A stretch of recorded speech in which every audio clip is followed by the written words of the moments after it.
तुम्हा सर्वांचे ऑनलाईन योग वर्गामध्ये मी सौ येवलेकर, तेजस्विनी हेल्थ क्लबची व्यवस्थापिका स्वागत करते. वर्गाची सुरुवात आपण 3 वेळा ओंकार आणि प्रार्थनेने करणार आहोत. तुम्ही जिथे बसला आहात तिथे ताठ बसाल. हातांची ध्यान मुद्रा, डोळे अलगद शांत मिटलेले, पाठीचा कणा सरळ, मान सरळ. आपलं संपूर्ण लक्ष आपल्या श्वासावर केंद्रित करा. शांतपणे दीर्घ श्वास घ्या, दीर्घ श्वास सोडा.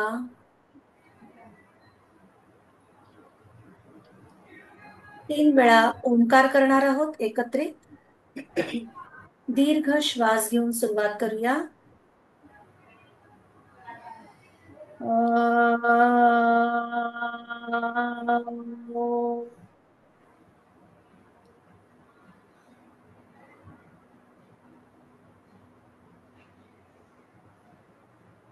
पुन्हा श्वास घ्या.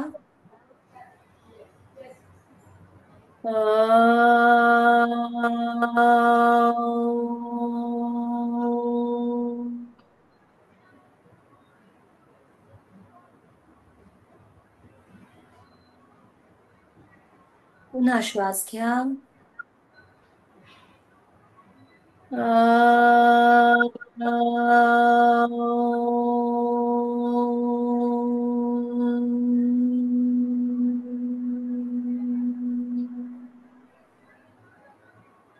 डोळे मिटलेलेच ठेवायचे. हातांचा नमस्कार. गुरुर् ब्रह्मा ही प्रार्थना आपण एकत्रित करणार आहोत. सुरू करूया. गुरुर्ब्रह्मा गुरुर्विष्णू गुरुर्देवो महेश्वरा, गुरु साक्षात परब्रह्म तस्मै श्री गुरवे नमः. गुरवे नमः. गुरवे नमः. सावकाश दोन्ही तळहात एकमेकांवरती घर्षण करायचे. चेहऱ्यावरती फिरवून सावकाश डोळे उघडायचे. दरवर्षीप्रमाणे महर्षी कर्वे स्त्री शिक्षण संस्थेच्या तेजस्विनी हेल्थ क्लब तर्फे आपण आंतरराष्ट्रीय योग दिवसाच्या निमित्ताने 1 जून ते 21 जून असं 1 दिवसांचं मोफत योग शिबिर संस्थेच्या YouTube चॅनल मार्फत घेतो. तुम्ही सर्वजण याही वर्षी ते अतिशय उत्साहाने आणि आनंदाने करत आहात. आपण आपल्या प्रतिक्रिया आमच्यापर्यंत जरूर पोहोचवा. आपल्या प्रतिक्रिया नोंदवण्यासाठी एक गुगल फॉर्म तयार केलाय, ज्याची लिंक डिस्क्रिप्शन मध्ये तुम्हाला दिलेली आहे. 21 जून या दिवशी जे सेशन होईल त्याच्यामध्ये सगळ्यात बेस्ट ऑफ 3 अशा ज्या काही प्रतिक्रिया आहेत त्या आम्ही नक्की वाचून दाखवणार आहोत. तुमच्या प्रतिक्रिया आम्हाला नक्की कळवा. अशाने आमच्या स्टाफचा उत्साह वाढतो. 1 जूनच्या आपल्या पहिल्या सेशन मध्ये सांगितल्याप्रमाणे आपण हा जो 21 दिवसांचा आता शिबिर करतोय त्याला आपण एक सांध्यांचं आरोग्य असा एक विषय घेऊन यावेळेचं आपण शिबिर केलेलं आहे.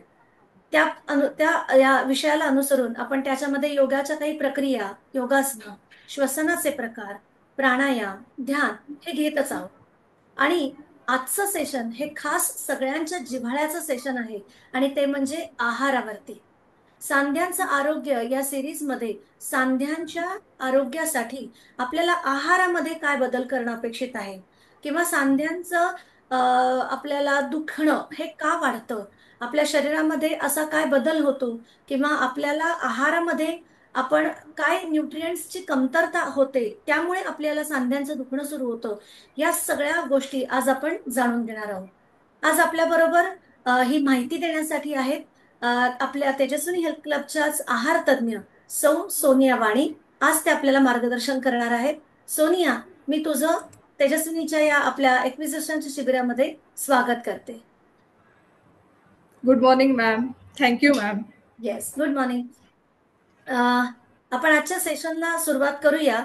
तत्पूर्वी मला सोनिया असं म्हणायचंय की सध्याच्या बदलत्या जीवनशैलीमध्ये वातावरणातील, आहारातील आणि मनामध्ये येणाऱ्या नकारात्मक विचारांनी आपल्या शरीरामध्ये टॉक्सिन्स तयार होतात. टॉक्सिन्स म्हणजे विजातीय द्रव्य. आता त्यामुळे शारीरिक आणि मानसिक तक्रारी सुरू होतात. या विजातीय द्रव्यांचा आपल्या सांध्यांवर देखील परिणाम होतो. मग हे टॉक्सिन्स काढण्यासाठी बरेच वेळा डिटॉक्स डाएट करण्यास सांगितलं जातं. तर आज आमच्या सगळ्यांच्याच वतीने मी इथे एक प्रतिनिधी म्हणून आहे. तर आम्हाला सगळ्यांनाच जाणून घ्यायला आवडणार आहे, नक्की डिटॉक्स डाएट म्हणजे काय आणि त्याचा फायदा काय होतो? ते तू थोडक्यात सांगशील? हो, नक्कीच.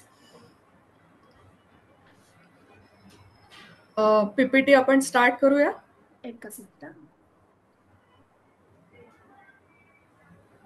जस्ट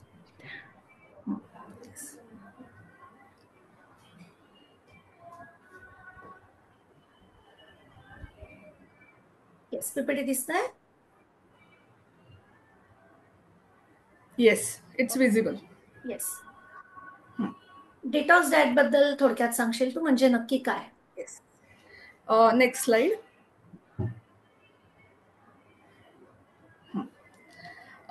आता डिटॉक्सिफिकेशन ही प्रोसेस खरं म्हणजे सगळीकडेच होत असते. आपण जसं रेग्युलर बेसिसवरती आपल्या घराचं क्लिनिंग करतो, तसं आपल्या शरीरालाही क्लिनिंगची खूप गरज असते, ती पण रेग्युलर बेसिसवर.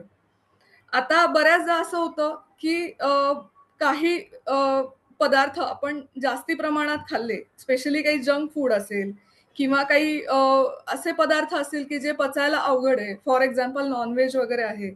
ते जर का जास्ती प्रमाणात खाल्लं गेलं, तर त्याचं डायजेशन आहे ते बऱ्याचदा इनकम्प्लीट राहतं किंवा पूर्णपणे ते डायजेस्ट होत नाही आणि त्याचा बाय प्रॉडक्ट म्हणून काही टॉक्सिक पदार्थ तयार होतात. ते टॉक्सिक पार्टिकल्सला आयुर्वेदात आम अशी टर्म दिली गेलेली आहे. आम म्हणजे अनडायजेस्टेड फूड असतं बेसिकली आणि ते तयार होतंय ठीक आहे. पण मग ते कुठे राहणार शरीरात? तर ते वेगवेगळ्या सिस्टम्समध्ये हळू ते स्प्रेड होतं आणि त्या सिस्टम्सचं फंक्शन जे आहे, ते थोडंसं हॅम्पर व्हायला स्टार्ट होतं.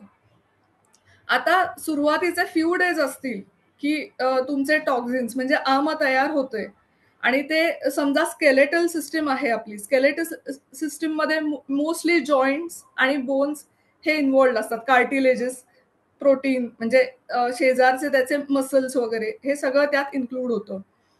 आता ह्या सिस्टममध्ये सपोज टॉक्झिन्स गेले, आम गेलं आणि ते बरेच महिने म्हणजे बराच काळ ते सुरू आहे ही प्रोसेस आणि ते तिकडनं वॉश आउट केलं गेलेलं नाहीये. डिटॉक्सिफिकेशन तिकडचं झालेलं नाहीये व्यवस्थित. तर त्याचा रिझल्ट असा होतो की आपल्याला जॉईंट पेन किंवा थोडं मसल स्पॅझम हे त्रास हळूहळू सुरू होतात. आता महिलांमध्ये म्हणजे हे प्रॉब्लेम्स जास्त कॉमनली दिसून येतात. कारण त्यांना न्यूट्रिशनकडे त्यांचं जे लक्ष आहे ते खूप यंग एज पासून द्यायची गरज असते. पण बऱ्याचदा काय होतं की ड्यू टू म्हणजे सोशल एक साधारण आपल्याला असं शिकवलं गेलेलं आहे की पहिल्यांदा आपण बाकी सगळ्यांची काळजी घेतो फॅमिलीमध्ये आणि स्वतःच्या हेल्थकडे बऱ्याचदा दुर्लक्ष करतो. सिन्स अगदी म्हणजे यंग एज पासून आपण ते करत असतो आणि मग समजा 20व्या वर्षीच जर का एखादी मुलगी आहे आणि तिच्या आहारात फायबर नाहीये, प्रोटीन नाहीये किंवा कॅल्शियम, व्हिटॅमिन डी चे सोर्सेस नाहीयेत. जे बोन फॉर्मेशनसाठी लागतं, ते सगळे न्यूट्रिएंट्स जर का लॅकिंग असतील, तर मग अशा व्यक्तीचे जे बोन्स आहेत किंवा जॉईंट्स आहेत, ते फॉर्म होतानाच तिथे थोडं म्हणजे थोडा प्रॉब्लेम येऊ शकतो किंवा त्याचं डिपॉझिशन पूर्णपणे असं व्यवस्थित होत नाही. आणि मग त्याचं कारण आहे की ते टॉक्झिन्स अॅक्युम्युलेट झाले या प्रोसेसमध्ये, की मग पुढे तिला त्रास होऊ शकतो या संदर्भात. आणि पोस्ट मेनोपॉज मग अगदीच म्हणजे आपल्याला खूपच लक्ष द्यायला लागतं, की तोपर्यंत डेफिशियन्सीज डेव्हलप झालेले असतात. क्रॉनिक डेफिशियन्सीज झालेले असतात.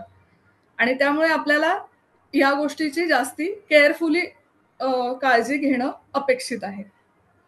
म्हणून डिटॉक्सिफिकेशन आणि बोन म्हणजे स्केलेटल सिस्टीम मधले ऑर्गन्स हे फार महत्वाचे आहेत. ओके. आत्ता तू हे सगळं एक्सप्लेन करताना तुझ्या बोलण्यामध्ये आम हा शब्द आला.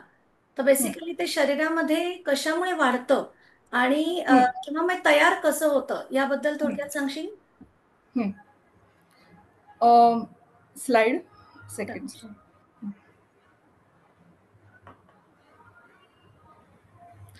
मग हे मोस्टली डायजेशन मध्ये जेव्हा प्रॉब्लेम येतो स्लाइड दिसतीये ना? काही येस. Yes yes. तर आता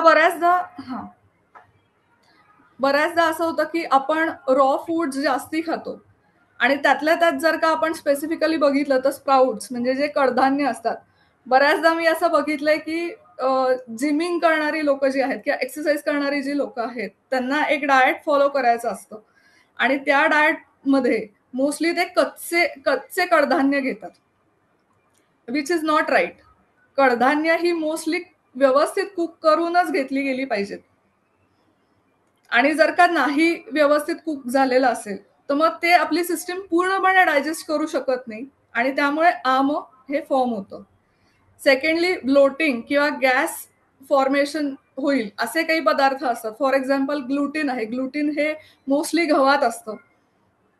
तर समजा सातत्याने गव्हाचं किंवा बेकरी प्रॉडक्टचं जर का कन्झम्पशन आपलं जास्ती असेल तर त्या पदार्थांचंही व्यवस्थित डायजेशन होत नाही, इनकम्प्लीट डायजेशन होतं आणि त्यांनी आम फॉर्म होतं आणि मग त्यांनी जॉईंट पेन आणि हे सगळे कंप्लेंट्स हळूहळू सुरू होतात.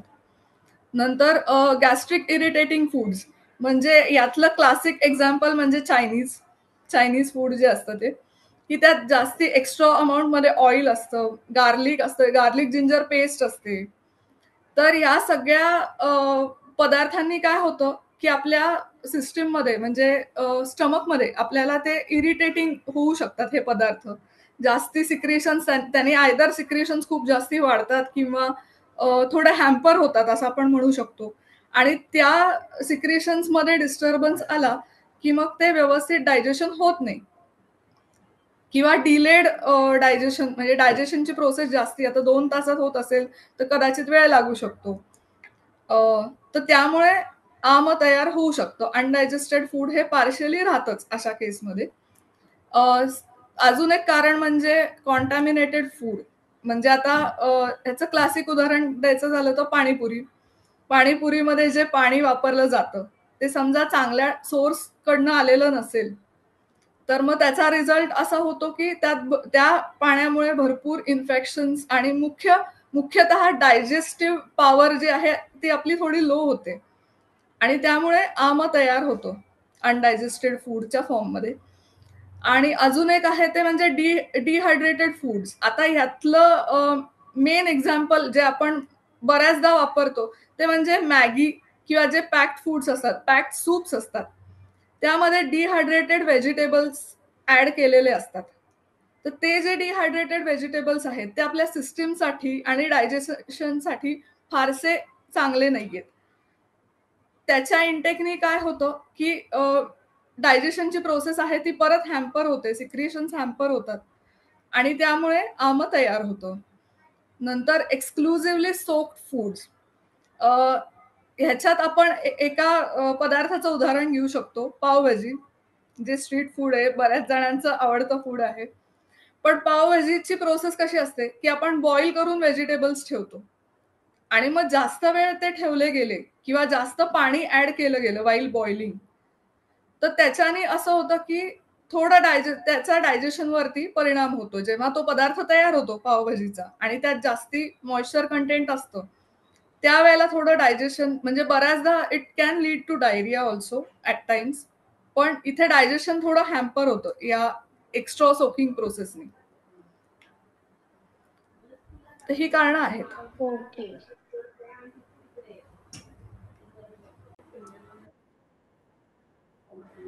सोनिया, तू आत्ता एक्सप्लेन केलंस की आमवात कशामुळे आपल्या शरीरामध्ये वाढू शकतो. पण आता मी थोडंफार चांगलं डाएट फॉलो करते, व्यायाम करते, पण तरी काहीतरी तक्रारी मला दिसून येत आहेत. तर मग माझ्या शरीरात किंवा कोणालाही या शरीरामध्ये आम तयार झालाय हे कसं ओळखायचं? त्याचे असं काही पॅरामीटर्स वगैरे आहेत का? तर एकच मिनिट, मी हो. परत स्लाइड शेअर करते, म्हणजे मग तुला हं, करता येईल. Just yes. हं. सगळ्यात आधी म्हणजे सुरुवात अशी आपण कन्सिडर करू शकतो की निगेटिव्ह थिंकिंग पॅटर्न एक स्टार्ट होतो. म्हणजे छोट्या छोट्या गोष्टींचा प्रेशर येणं, अँझायटी वाटणं, थोडंसं सॅड फील होणं किंवा गिल्टी फील होणं, like for no specific reason actually थोडा फोकस कमी होणं, या सगळ्या तक्रारी सुरुवातीला वाटू शकतात. मेजर त्यातलं एक आपण फिलिंग जर का आपण म्हणायचं झालं तर मील्स घेतल्यानंतर ना खूप जास्ती पोट भरलंय किंवा खूप जास्ती हेवी झालंय किंवा आपण ओव्हर इटिंग केलंय, अशी एक फिलिंग येऊ शकते. म्हणजे that is also a sine की यू आर ओव्हर इटिंग आणि त्यामुळे आम तयार होतोय किंवा ती प्रोसेस सुरू झाली आहे ऑलमोस्ट. नंतर लॉस ऑफ ॲपेटाईट. बऱ्याचदा कसं होतं की आता लंच टाइम आहे, डिनर टाइम आहे, पण मला भुकेचं सेन्सेशनच नाहीये. कारण इन थोडंसं डायजेशन म्हणजे थोडं इनकम्प्लीट झालेलं आहे आणि त्यामुळे बॉडीला असा सिग्नल जात असतो की ती पहिलंच काम राहिलेलं आहे, पेंडिंग आहे. तर मग पुढचं जे मील आहे ते कन्झम्पशनसाठी तो काही सिग्नल असा व्यवस्थित जात नाही, ते फील होत नाही. मुख्य म्हणजे हंगर सेन्सेशन हे फीलच होत नाही. नंतर ऍसिडिटी किंवा ऍसिड रिफ्लक्स, म्हणजे बऱ्याचदा ऍसिडिटीचं तर काय बर्निंग सेन्सेशन वगैरे असं होऊ शकतं किंवा एक वर येते, म्हणजे खाल्ल्यावरती किंवा इव्हन पाणी पिल्यावरती अन्न थोडं वर येते किंवा असं एक करपट ढेकरा अशा काही असं फील होऊ शकतं. या जळजळ तर म्हणतो त्या टाईप आपण. हो हो, राईट. आणि का खाल्ल्यानंतर समाधान न मिळणं असं बऱ्याचदा होतं.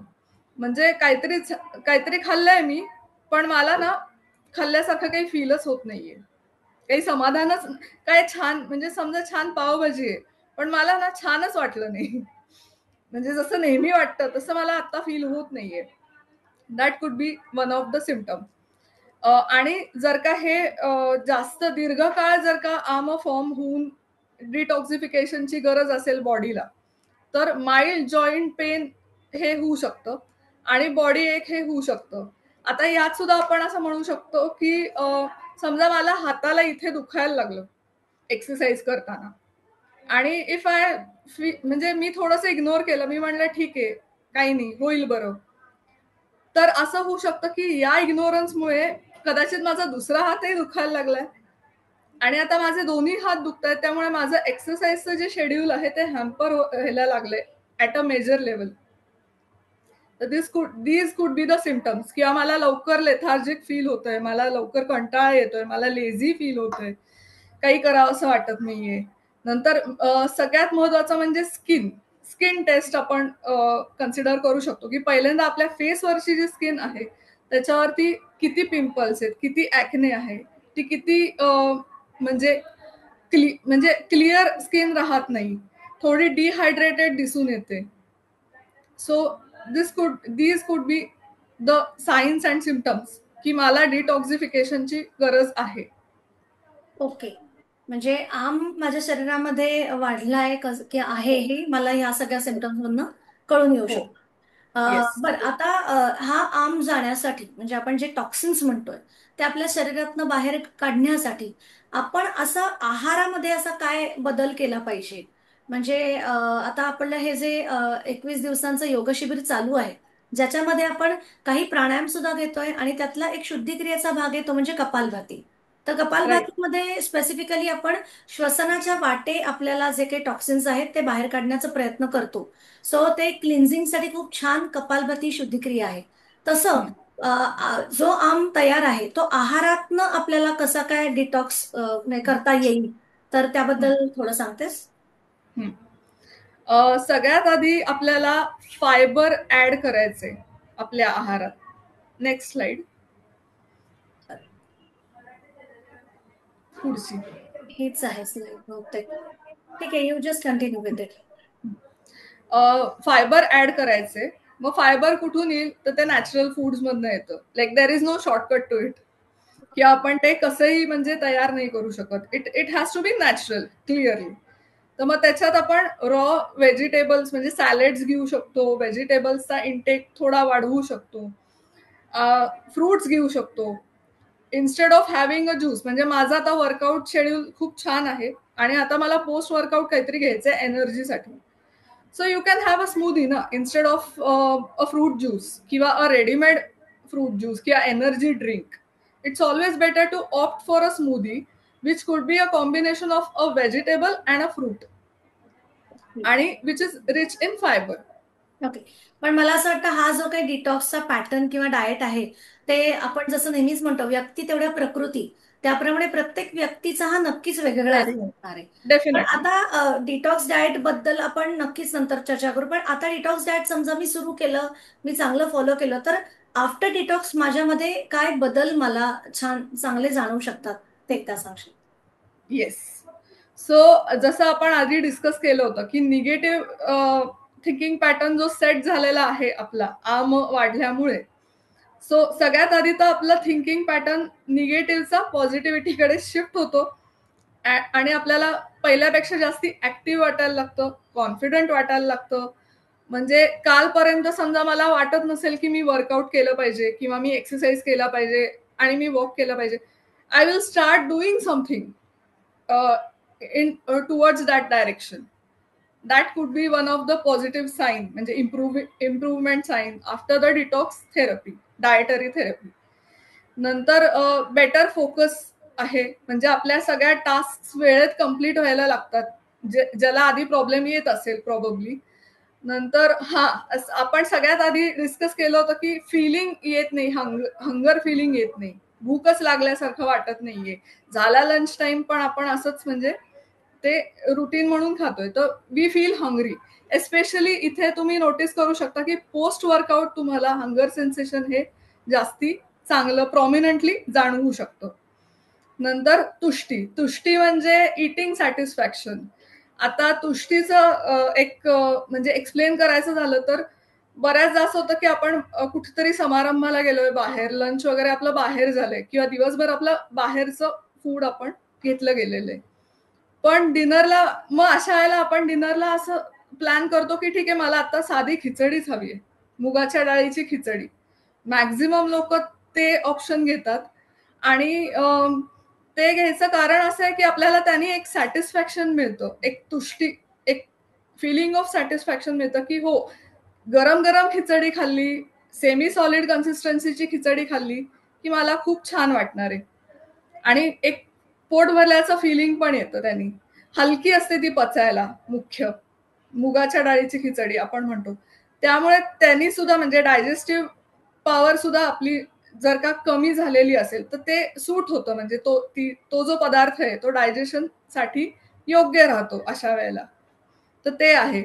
नंतर ऍसिडिटी म्हणजे एक बर्निंग सेन्सेशन तुम्हाला असेल किंवा गॅस प्रॉब्लेम असेल, खूप ब्लोटिंग असेल, तर ते कमी झालेलं तुम्हाला दिसतं किंवा काही लोकांमध्ये ते पूर्णपणे इम्प्रूव्ह झालेलं दिसतं. नंतर आता गॅस प्रॉब्लेम तुमचा जर का रिलीव्ह झालेला असेल तर डेफिनेटली तुमचा कमरेचा घेर हा कमी होणार आहे. लोअर बॉडीचं जे स्वेलिंग आहे ते तुमचं कमी झालेलं आहे किंवा निघून गेलेलं आहे. So lower circumferences, waist circumference mainly हे तुम्हाला कमी वाटू शकतं. तुम्हाला ते फील होऊ शकतं लाईट तिथे, कारण पोट पण साफ झालेलं असतं, कॉन्स्टिपेशन रिलीव्ह होतं.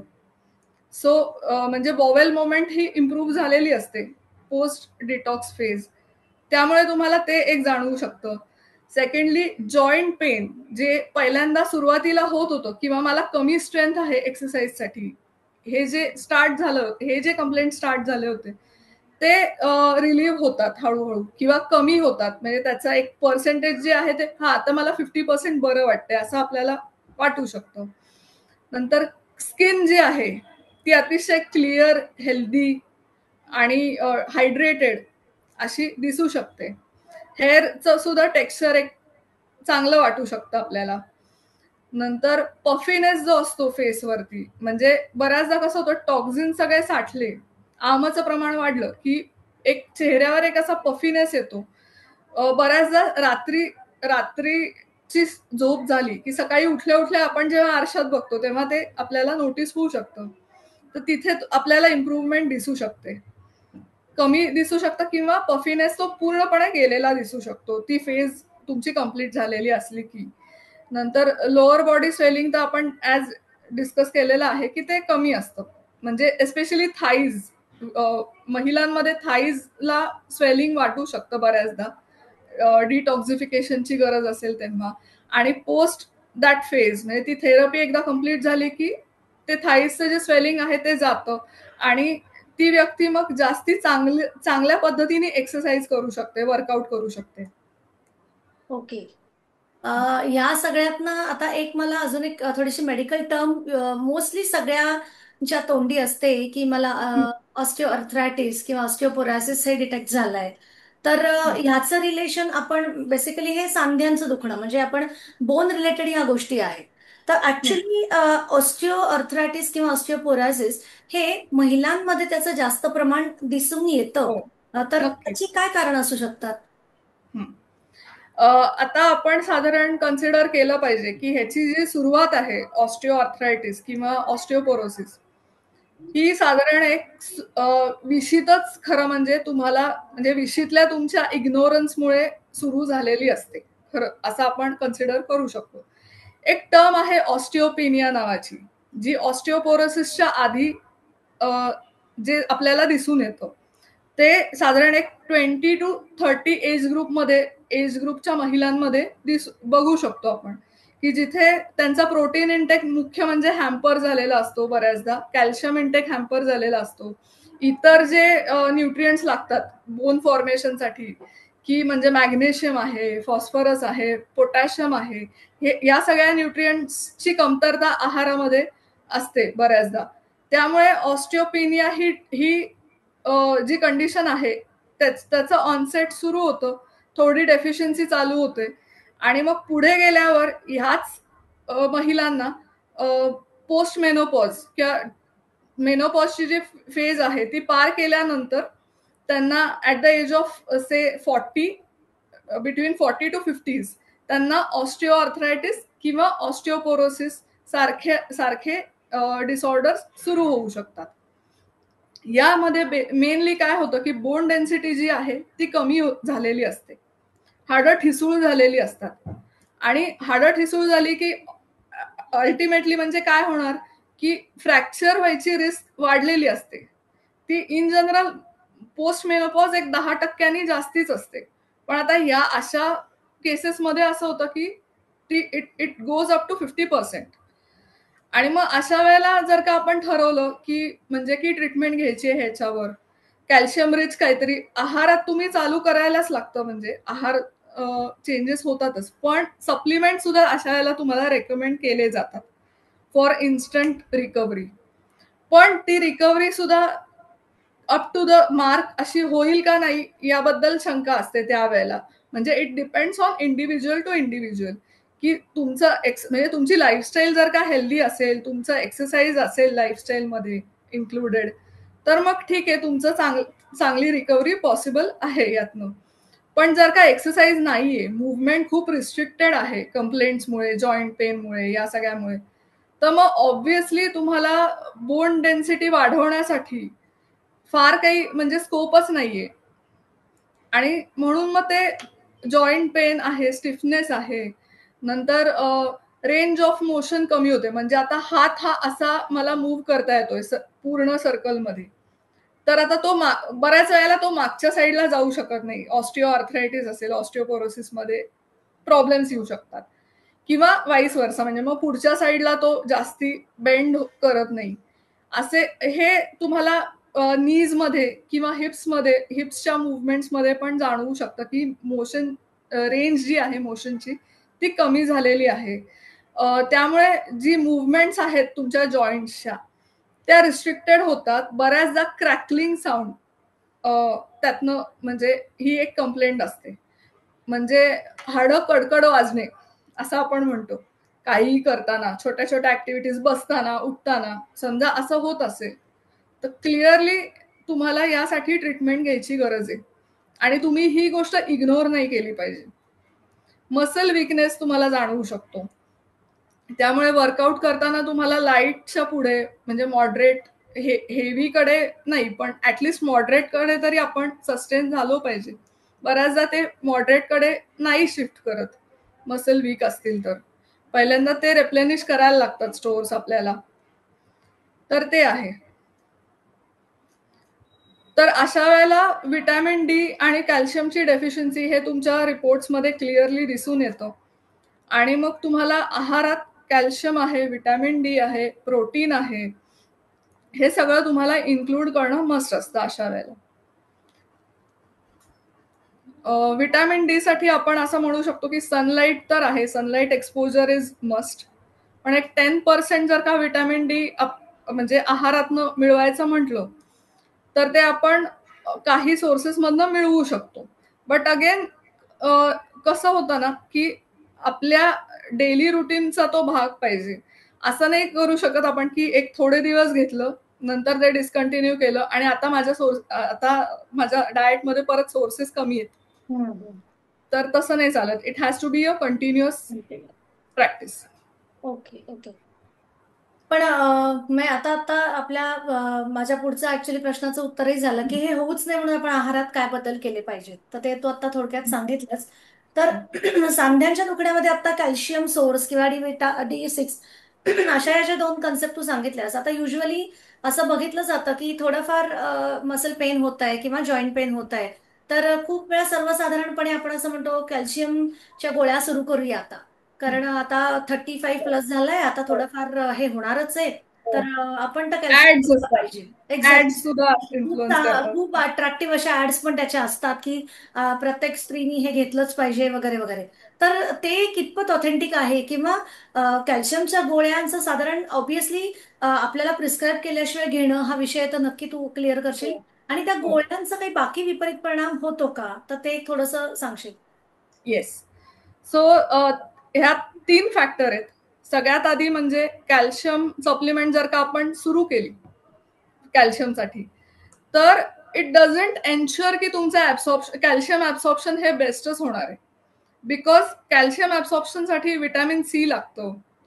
चांगलं त्याला बाइंड करण्यासाठी प्रोटीन इंटेक चांगला पाहिजे.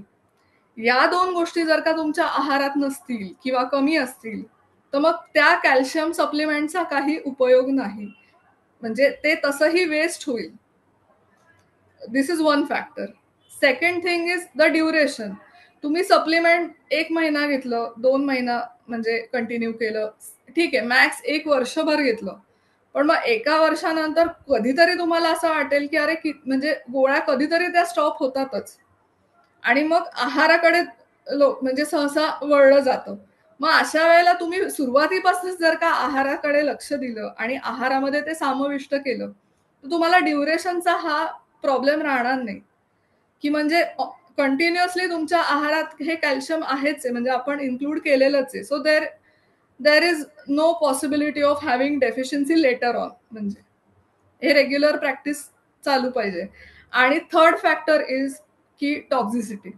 कॅल्शियम टॉक्झिसिटी हा एक खूप महत्वाचा विषय आहे की मला म्हणजे मी आहारात पण खूप जास्ती कॅल्शियम घेतेय आणि सप्लिमेंट्स पण घेतेय.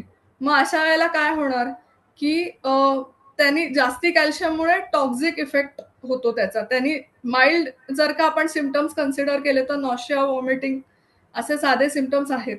पण major symptoms could be like kidney stone formation. हे तुम्हाला परत त्याला वेगळी ट्रीटमेंट लागू शकते.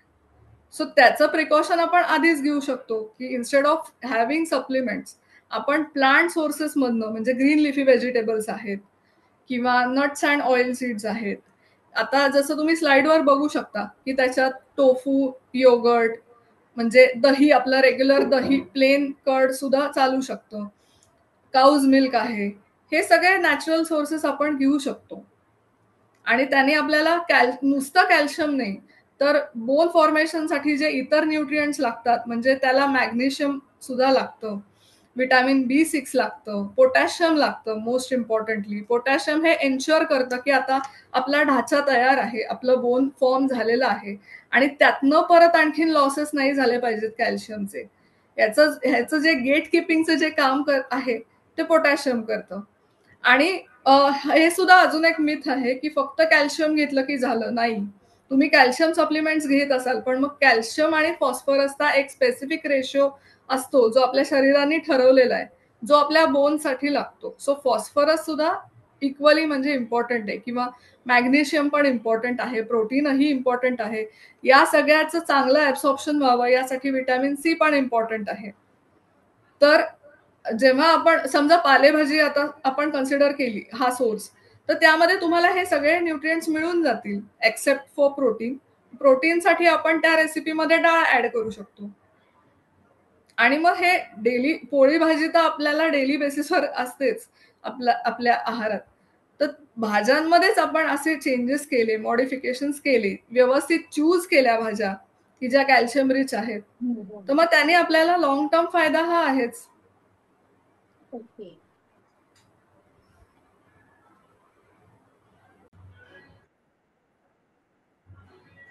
ओके. म्हणजे आतापर्यंत असं समज होता की कॅल्शियम सप्लिमेंट घ्यायला काही हरकत नाही, अधनमधनं घेतलं तरी चालणार आहे. पण आता लक्षात येत आहे की ते ऍक्च्युली गरज किती आहे आणि गरजेपेक्षाही आपल्या शरीरामध्ये ते ऑब्झर्व होण्यासाठी बाकी घटक पण किती महत्वाचे आहेत.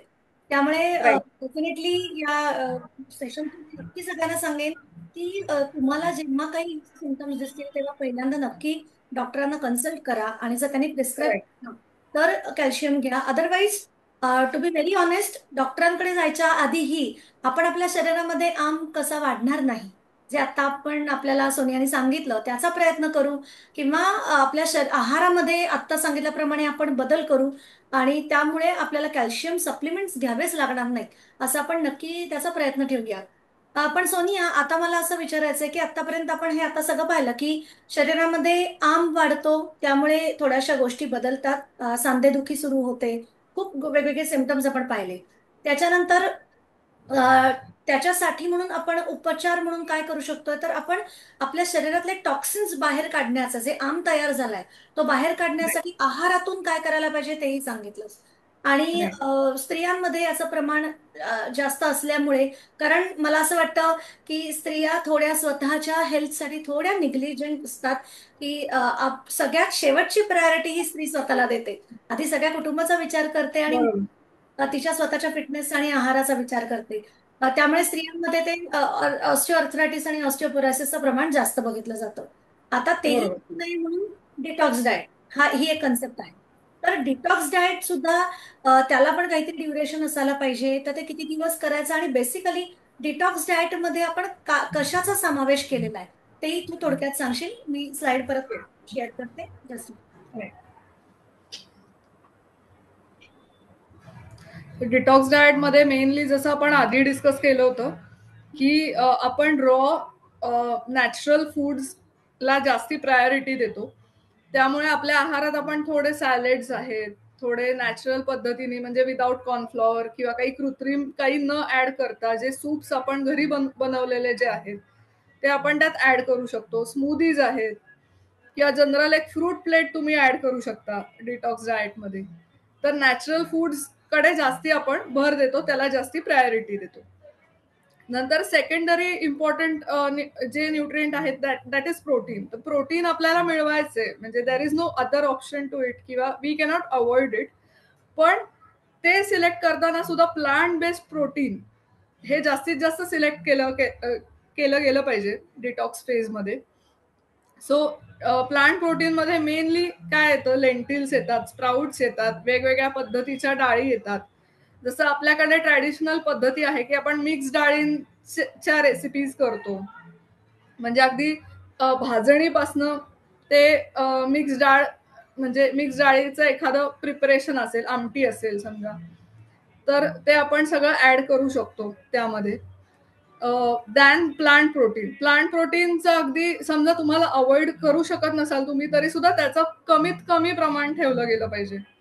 म्हणजे एग्ज आहे, नॉनव्हेज आहे ते थोडं रिस्ट्रिक्ट करून, मिल्क प्रोडक्ट्स थोडे रिस्ट्रिक्ट करून आपण जास्तीत जास्त प्लांट बेस्ड प्रोटीनकडे वळलं पाहिजे.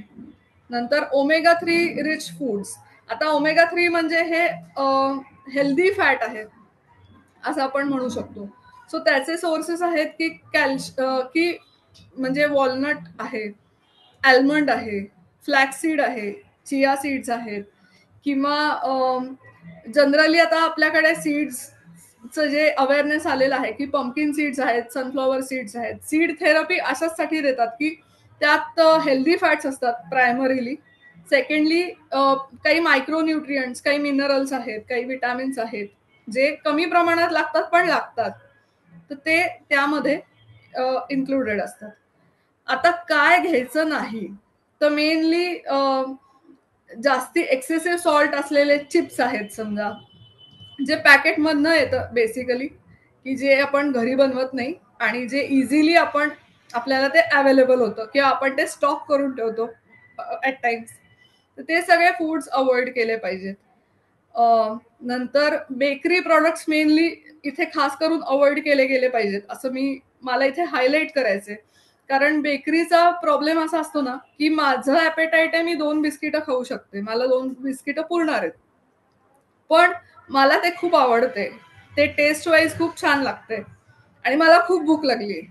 मग मी मील रिप्लेस करून मी अर्धा पुडा बिस्किटाचाच खाल्ला. कधी संपलं कळलंच नाही. मग अशा ह्याने काय होणार आहे, की एक्सेस फूड साठून राहणार आहे आणि त्यातनं तयार होणार आहे ऑब्व्हियसली. त्यामुळे इथे बेकरी मेनली अवॉइड केलं गेलं पाहिजे. नंतर मील टायमिंग जे आहेत ते व्यवस्थित फॉलो केले गेले पाहिजेत. म्हणजे जर का माझा लंच टाइम 1चा असेल, तर मी 1 ते 3 मध्ये म्हणजे शक्यतो ते झालं पाहिजे. 3च्या पुढे जर का मी बसले तर त्याचा काही उपयोग नाहीये. म्हणजे दॅट इज वन थिंग. नंतर हायड्रेशन ॲडेक्वेट हे इन्शुअर केलं गेलं पाहिजे. हायड्रेशन म्हणजे जास्तीत जास्त पाणी तर व्यवस्थित, म्हणजे आपण रिक्वायरमेंट प्रमाणे 1 ते 3 लिटरच्या मध्ये. It can very from like body size, म्हणजे वेगवेगळ्या लोकांची रिक्वायरमेंट वेगवेगळी असू शकते, पण एक जनरल 3 लिटर पर्यंत रिक्वायरमेंट असते सगळ्यांची. त्यापेक्षा कमी नाही केलं म्हणजे गेलं पाहिजे. आणि इतर लिक्विड ऑप्शन्स जे आहेत, म्हणजे ताक असेल, नॅचरल जे आहेत, ताक असेल किंवा सूप्स असतील किंवा साधं आपल्या डाळीचे प्रिपरेशन्स असतील, डाळ पालक असेल, अशी भाजी जी आमटी सारखं आपण करू शकतो, ते सगळं आपण इन्क्लूड करू शकतो यामध्ये. आणि फ्राईड फूड सुद्धा अवॉइड केलं गेलं पाहिजे, तळलेले पदार्थ.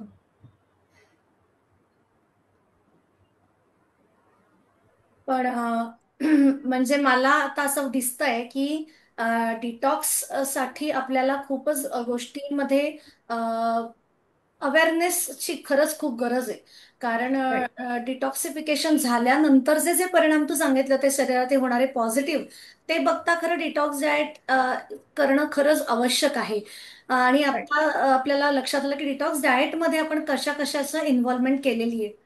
पण सोनिया, हे नक्कीच असेल की प्रत्येक व्यक्ती ही जशी वेगळी आहे, त्या प्रत्येकाचा डाएट म्हणजे डिटॉक्स डाएटही वेगळं असणार आहे. सो हे डिटॉक्स डाएटसाठी मी नक्की सगळ्यांना सांगेन की डिटॉक्स डाएट करायला हवं का, तर नक्की करायला हवंय. शरीराचं क्लिन्झिंग आपण करायला हवं. जसं आपण खरं सांगायचं तर रोज आपण आपल्या शरीराची बाह्य स्वच्छता करतो, आपण ब्रश करतो, आपण आंघोळ करतो. पण खरी गरज आहे ती शरीराला आतून स्वच्छ करण्याची. कारण आपला चेहरा हा आपल्या शरीराचा आरसा म्हणला जातो. जर का आपला चेहरा खूप छान असेल, आपला स्किन टोन, आपला हेअर ग्रोथ हे छान असेल, याचा अर्थ आपलं न्यूट्रिशन खूप छान आहे आणि आपलं शरीर आतनं प्युरिफाय आहे. तर मग हे सगळं करण्यासाठी डिटॉक्स डाएट करायला अगदीच काही हरकत नाहीये. फक्त डिटॉक्स डाएट करण्यासाठी आपल्याला प्रत्येक व्यक्तीप्रमाणे काय आपल्या गरजा असू शकतात. कारण प्रत्येकाची लाईफस्टाईल वेगळी आहे, प्रत्येकाचं एज, हाईट, वेट, ह्या सगळ्या गोष्टी वेगळ्या आहेत. त्यामुळे प्रत्येकासाठी डाएट नक्कीच वेगळं असेल. तर मी डेफिनेटली सगळ्यांना सांगेन की आपण ह्याच अनुषंगाने आता डिटॉक्स डाएट प्लॅन आपण देणार आहोत. तर जे आता हे सेशन ऐकतायत आणि जे इच्छुक आहेत, त्यांनी तेजस्विनी क्लबशी नक्की संपर्क साधा.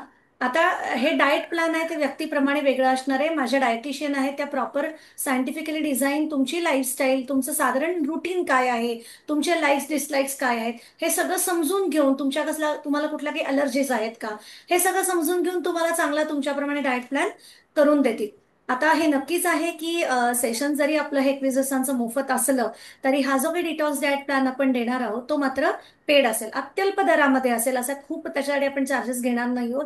पण हा डाएट प्लॅन करून जर आपल्या शरीरामध्ये खूप चांगले बदल घडणार आहेत, पॉझिटिव्ह बदल घडणार आहेत, तर काय हरकत आहे. आणि सोनिया, ह्याचं साधारण ड्युरेशन एक 3 दिवसांचं वगैरेच असू शकतं. येस, बरोबर. राईट. त्यामुळे आता इनिशियली तुम्ही 3 दिवसाचं डिटॉक्स डाएटनी सुरुवात करा. आणि ऑब्व्हियसली 3 दिवसांमध्ये असं काही खूप जादूची काडी नक्की फिरणार नाहीये. पण ऍटलिस्ट तुम्हाला 3 दिवसांनंतर एक थोडं, जसं सोनियाने मगाशी सांगितलं की हलकेपणा आणि एनर्जी वाढलीये असं जरी तुम्हाला जाणवलं आणि अगदी आवडीचा विषय म्हणजे खरं सांगू तर असं डिटॉक्स डाएट केल्यानंतर हलकं वाटतं याचा अर्थ काय माहितीये का, आपण जे रेग्युलर बेसिसवरती फॅट्स घेतोय ना नकळत, तर ते कमी होतात आणि त्याचा बाय प्रोडक्ट आपल्याला चांगला रिझल्ट म्हणजे आपल्या वेटमध्ये थोडाफार चेंज दिसून येतो. म्हणजे वजन कमी झालेलं. कारण ते खूप एक्झॅक्टली. काय म्हणतात आपण, खूप फॉल्स न्यूट्रिएंट इटिंग करत असतो की आपल्याला वाटतं हेल्दी हेल्दी आहे, पण त्याचा बाकी परिणाम आपण आत्ताच पाहिलं की आम शरीरामध्ये वाढण्यासाठी होतो. सो तो आम आपल्याला ह्या 3 दिवसांच्या डिटॉक्स डाएट मधनं कमी करण्यासाठी मदत होईल. तर डेफिनेटली तुम्ही हे डाएट फॉलो कराल असं मला याची खात्री आहे आणि तेजस्विनीशी नक्की याचा संपर्क साधा. तर आपण त्याच्याविषयी मग तुम्हाला अधिक माहिती देणार आहोत. सोनिया, खूप खूप थँक्यू. खूप अतिशय शास्त्रोक्त आणि उपयोगी अशी छान माहिती आजच्या सेशन मधून आम्हाला मिळाली आहे. आजचं सांध्यांच्या आरोग्यासाठी आहार कसा असावा आणि आधी त्याच्यासाठी शरीरातनं नैसर्गिकरित्या विजातीय द्रव्य कशी बाहेर काढून टाकली जातील अशा डिटॉक्स डाएट विषयी आज आपण जाणून घेतलं. आता हे डिटॉक्स डाएट मी म्हणलं तसं प्रत्येकासाठी वेगळं आहे, त्यामुळे ज्यांना कोणाला नक्की याच्यात इंटरेस्ट आहे, करायची इच्छा आहे, याला एज क्रायटेरिया ऍज सच नसावा. म्हणजे मला असं वाटतं 16+ करू शकतात का हे डाएट? डेफिनेटली. ओके. म्हणजे आत्ताच आपण म्हणलं की 20 वर्षापासूनच खरं आपण आपली लाईफस्टाईल खूप चांगली आहाराच्या दृष्टीने केली पाहिजे, म्हणजे पुढे जाऊन लेट 40s आणि 50s मध्ये याचा त्रास आपल्याला होणार नाही. सो 16+ एनी गर्ल और any woman can have this detox diet. त्यामुळे आमच्याशी नक्की संपर्क साधा. लवकरात लवकर याचा तुम्हाला फायदा होईल अशी मला खात्री आहे.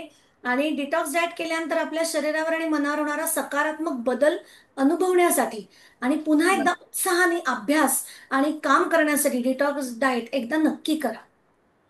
ओके. आज मला अजून एक हे करायचंय की 14 जून आजचा दिवस आहे. महर्षी कर्वे स्त्री शिक्षण संस्थेचा हा 129वा वर्धापन दिन आहे आणि अतिशय योगायोगाची आणि आनंदाची गोष्ट म्हणजे तेजस्विनी क्लबचा सुद्धा हा आजचा वर्धापन दिन आहे आणि आज आपल्या तेजस्विनी क्लबला 22 वर्ष पूर्ण झाली आहेत.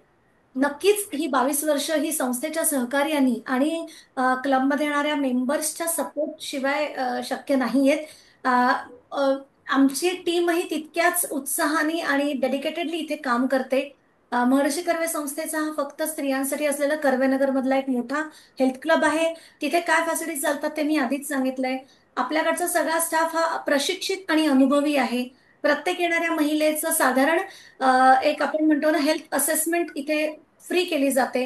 तिचं साधारण हाईट, वेट, एज काय आहे, तिला आता करंटली काही हेल्थ इश्यूज आहेत का, ह्या सगळ्याचा विचार करून तिला सुटेबल आणि तिचा एम काय आहे असं सगळं दोन्ही लक्षात घेता आपण एक चांगली फॅसिलिटी त्यांना सजेस्ट करतो आणि मग त्यांचा प्रवास तेजस्विनीमध्ये एक्सरसाइजची सुरू होतो. आणि असे खूप मेंबर्स आहेत की लिटरली आपल्या क्लबला 22 वर्ष पूर्ण होतात, तर 22 वर्ष तेजस्विनी हेल्थ क्लबला रेग्युलर फिटनेससाठी येतात. आणि त्यांचे अनुभव थोडक्यातच मी शेअर करेनच एक पुढच्या सेशनमध्ये. तर सगळ्यांना या सेशनच्या वतीने माझे मेंबर्सही कनेक्ट आहेत, सगळ्यांना थँक्यू. आणि संस्थेला खूप खूप आभार की खूप चांगला आपला हा उपक्रम चालू केलेला आहे. उद्याचं सेशनही तितकंच खास आहे बरं का. उद्या रविवार असला तरी सुद्धा आपलं जसं लास्ट संडेला एक तुम्ही छान मेडिटेशन आणि शवासनाचा आनंद घेतलात, तसंच उद्याचं सेशन हे खूप महत्वाचं आणि खूप छान आहे. ते म्हणजे जेव्हा आपण सांध्यांचं आरोग्य हा विषय घेऊन इथे आलोय, तर त्याच अनुषंगाने रामरक्षा हे जे स्तोत्र आहे, तर त्या रामरक्षेमध्ये एक वज्र पंजर कवच आहे आणि ह्या वज्र पंजर कवचावरती उद्या आपल्या जान्हवीताई तुमच्या सगळ्यांसाठी ध्यानचा एक वर्ग घेऊन येणार आहेत. त्यामुळे उद्याचं सेशन अजिबात चुकवू नका. अतिशय आपलं वाटणारं असं सेशन आहे की आपण पूर्वीपासून आपण परवाचा हा विषय असतो की संध्याकाळी आपण देवासमोर दिवा लावतो आणि आपण शुभम करोती, अथर्वशीर्ष, रामरक्षा ही आपली परंपरा आहे. तर त्या रामरक्षेमधलेच एक वज्रपंजर कवच आहे जे स्पेसिफिकली आपल्या शरीराचं वर्णन किंवा एक सांध्यांचं त्याच्यामध्ये काय त्याची भूमिका आहे याचं वर्णन केलेलं आहे. तर ते ध्यानाच्या स्वरूपामध्ये जान्हवीताई उद्या तुम्हाला सांगणार आहे. तर या सेशनच्या थ्रू मी नक्की सगळ्यांना आव्हान करेन की उद्याच्या सेशनची लिंक तुमच्यापर्यंत पोहोचल्या क्षणी जास्तीत जास्त लोकांपर्यंत ती लिंक तुम्ही पोहोचवा आणि तुमच्याही लव्ह वनला तुम्ही हे चांगलं गिफ्ट देऊ शकता. 14 जून आज 22 वर्ष पूर्ण होत आहेत, तर नक्कीच आम्ही एक चांगली ऑफर घेऊन पण आलोय. जे कोणी पुण्यामध्ये आहेत ते तेजस्विनी क्लबला जर येऊ शकतात फास्ट फिटनेससाठी, तर त्यांच्यासाठी आजची ऑफर म्हणजे या दिवसापासूनची ऑफर अशी आहे की जर तुम्ही 3 महिन्यासाठी एनरोल केलं तर तुम्हाला ऍडिशनल 3 महिने फ्री मिळणार आहेत. तर याच्यासाठी सुद्धा चौकशी ज्यांना इच्छा आहे त्यांनी तेजस्विनी क्लबच्या नंबरवरती कॉल करून जरूर चौकशी करा. काय काय फॅसिलिटीज आहेत ते जाणून घ्या आणि नक्की या ऑफरचा लाभ घ्या. अ, यावेळेस 21 जूनला आपण 11वा आंतरराष्ट्रीय योग दिवस साजरा करतोय. तर दरवर्षी आपण 21 जूनच्या दिवशी ऑनलाईन ऑफलाईन या दोन्ही स्वरूपामध्ये हे सेशन घेतो. अ, महर्षी कर्वे स्त्री शिक्षण संस्थेमध्ये 21 जून अतिशय आनंदात आणि उत्साहात आपण साजरा करतो. तर यावेळेस संस्थेने असं आवाहन केलंय की आता गेले 10 वर्ष तुम्ही संस्थेशी या 21 दिवसांच्या मोफत योग शिबिराच्या माध्यमातून आमच्याशी जोडले गेले आहात. तर यावर्षी ज्यांना शक्य आहे त्यांनी 21 जूनला संस्थेमध्ये येण्याचा प्रयत्न करावा. इथे अतिशय उत्साहाच्या आणि आनंदमयी मंगलमय अशा वातावरणामध्ये आपण 21 जून साजरा करत असतो. तर यावर्षी तुम्ही त्याचा अनुभव नक्की घ्या आणि महर्षी कर्वे संस्थेच्या वतीने आणि तेजस्विनी क्लबच्या वतीने मी तुम्हाला सगळ्यांना आमंत्रण देते की जर पॉसिबल असेल तर डेफिनेटली 21 जूनला एक सकाळी 7 वाजता आपलं हे सेशन असतं. तर तुम्ही जरूर संस्थेमध्ये या. मी युट्यूबच्या माध्यमातून तुमच्यापर्यंत लोकेशन पोचवीन. आणि हे फक्त पुण्यासाठी नाहीये बरं का. तर पुण्याच्या बाहेरचे जे कोणी आमच्याशी कनेक्ट झाले आहेत त्या सगळ्यांना मी आमंत्रित करते. फक्त सगळ्यांना ह्याच्या मागे एकच आहे की फक्त महिलांसाठी हे आमंत्रण आहे. सो जे कोणी साधक पुरुष साधक हे सेशन करतात तर खूप खूप मनापासून सॉरी. पण संस्थेमध्ये आपल्याला स्त्री शिक्षण संस्था असल्यामुळे महिलांना आपण इथे येण्याचं आमंत्रण देतोय. त्यामुळे समस्त जे कोणी हे सेशन अटेंड करताय अशा मुली महिला या सगळ्यांनी 21 जूनला इथे येण्याचा प्रयत्न नक्की करा. आम्हाला खूप आनंद होईल. आम्ही तुमचं मनापासून स्वागत करतोय. त्यामुळे जरूर या. फक्त आता कसं आहे की मोठ्या संख्येमध्ये आपण या सेशनला रिस्पॉन्स देत आहे. त्यामुळे किती जण येणार त्याच्यावरती आपल्याला थोडंसं नियोजन हा विषय असतो. तर पुन्हा एकदा एक छोटासा गुगल फॉर्म मी शेअर केलेला आहे त्याची लिंक. मला फक्त तुमची उपस्थितीसाठी म्हणून हा गुगल फॉर्म तुम्हाला भरायचा आहे. म्हणजे तुम्ही येणार असाल तर तो गुगल फॉर्म नक्की भरा. म्हणजे मला साधारण एक आकड्याचा अंदाज येईल की किती साधक 21 जूनला संस्थेमध्ये येणार आहेत. त्याप्रमाणे आपल्याला इथे सोय करायला लागेल. त्यामुळे प्लीज तुम्ही हा गुगल फॉर्म भरून आपली उपस्थिती नोंदवा अशी मी तुम्हाला विनंती करते. आणि आजचं आपलं आहाराचं सेशन हे तुम्हाला नक्की फायद्याचं ठरेल. आणि ज्यांना कोणाला डिटॉक्स डाएट मध्ये इंटरेस्ट आहे आणि खूप वेळा असं होतं ना की आपण खूप गोष्टी करत असतो बरं का. मी व्यायाम पण रोज करते, माझं डाएट पण एवढं काही नाहीये, मी खूप व्यवस्थित खातेय, वेळेवर खातेय, असं सगळं करतेय, तरी सुद्धा माझं वजन का बरं कमी होत नाहीये. हा अतिशय महिलांमध्ये भेडसावणारा प्रश्न असतो. तर ऍक्च्युली डिटॉक्स डाएट हे थोडंसं तुम्हाला ना एक असा चार्ज मिळेल, एक थोडा पुश मिळेल. ज्यांचं वेट स्टॅग्नंट झालंय, प्लॅटू येतो म्हणतो आपण, की खूप गोष्टी करते पण वजनामध्ये चेंज होत नाही, किंवा वजन हा फक्त त्याला क्रायटेरिया नाहीये. थोडंसं असं होतं ना की एक मनामध्ये सतत नकारात्मक विचार येत आहेत, ताण येतोय मला. पूर्वी मला हा ताण माझा अक्षरशः मी खूप चांगला हँडल करू शकत होते आणि आता मला तो सहन होत नाहीये, माझी बेअरिंग कपॅसिटी थोडी कमी झालीये असं थोडंसं वाटतं. किंवा अगदी आतापर्यंत मी छान टनाटण उड्या मारत होते, ट्रेक्स करत होते, सायकलिंग करत होते आणि आज आता आता थोडंसं मला सांध्यांमध्ये माझ्या जॉईंट्समध्ये थोडं पेन सुरू झालंय, किंवा मला थोडं ऍक्टिव्हिटीमध्ये काही रेस्ट्रिक्शन्स यायला लागले. असं जे काही आपल्याला वाटतंय त्या सगळ्यासाठी मला असं वाटतं डिटॉक्स डाएट हे थोडीशी आपल्याला काय म्हणूया चार्जिंग की आपल्याला मिळू शकते असं मला वाटतं. त्यामुळे ज्यांना नक्की. इच्छा आहे त्याने डेफिनेटली आमच्याशी संपर्क साधा. आणि आजचं सेशन तुम्हाला कसं वाटलं हे तुम्ही आम्हाला तुमच्या आपला जो फीडबॅक फॉर्मची लिंक ऑलरेडी शेअर केलेली आहे. आत्ताच्या या सेशनच्या डिस्क्रिप्शन बॉक्समध्ये सुद्धा ती लिंक आहे. तर सगळ्यांना मी नक्की आवाहन करते की तुम्ही तुमच्या प्रतिक्रिया नक्की कळवा. तुमच्या प्रतिक्रियांनी ना आमचं एक थोडंसं असं छान मोटिवेशन आम्हाला मिळतं, उत्साह वाढतो आणि अजून अशी छान छान सेशन्स तुमच्यापर्यंत आम्हाला घेऊन येण्यासाठी आनंद होतो. सो आजचं सेशन इथे संपलं असं जाहीर करते. खूप खूप थँक्यू. धन्यवाद.